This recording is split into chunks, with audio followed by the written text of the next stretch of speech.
Hi, 大家好, I'm Alison. Welcome back to my channel. If you like my video, please subscribe, leave a thumbs up, and send to a friend who also want to learn Chinese.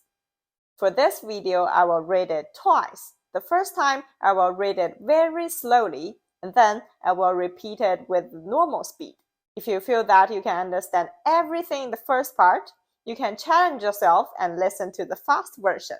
And don't forget to check out the description below. There I have the material and the flashcard for this story. Are you ready for the listening practice?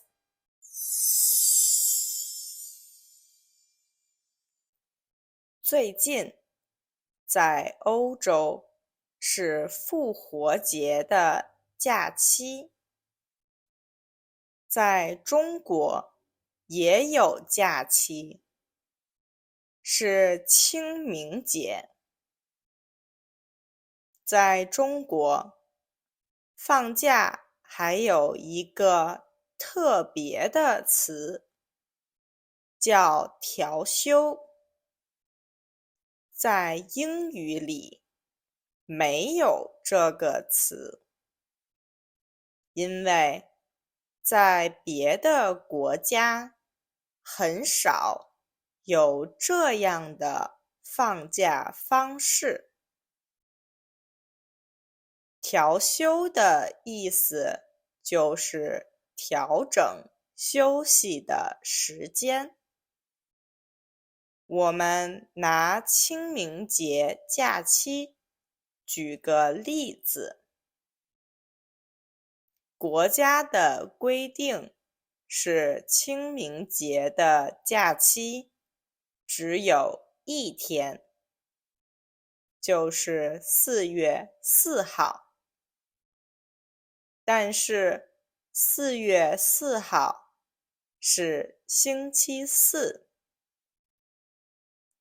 如果星期四放假，星期五上班，然后是周末，那这一天假期可能什么事也不能做。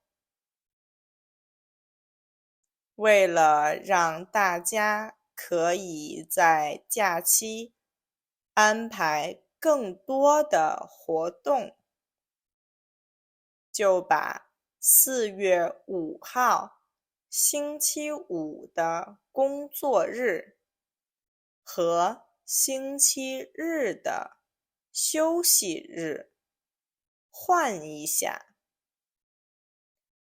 所以就变成了从4月4号到6号放假，4月7号星期日上班。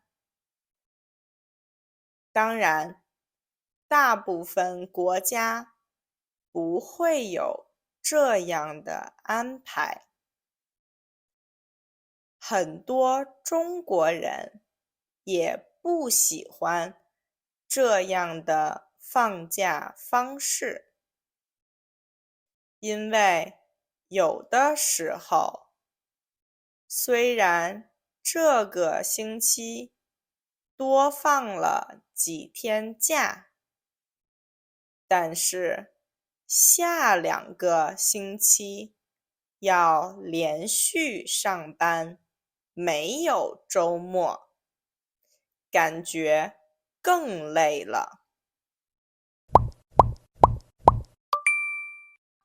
最近在欧洲是复活节的假期，在中国也有假期，是清明节。在中国放假还有一个特别的词，叫调休。在英语里没有这个词，因为在别的国家很少有这样的放假方式。调休的意思就是调整休息的时间。我们拿清明节假期举个例子。国家的规定是清明节的假期只有一天，就是4月4号。但是4月4号是星期四，如果星期四放假，星期五上班，然后是周末，那这一天假期可能什么事情也不能做。为了让大家可以在假期安排更多的活动，就把4月5号星期五的工作日和星期日的休息日换一下，所以就变成了从4月4号到6号放假，4月7号星期日上班。当然，大部分国家不会有这样的安排，很多中国人也不喜欢这样的放假方式，因为有的时候虽然这个星期多放了几天假，但是下2个星期要连续上班，没有周末，感觉更累了。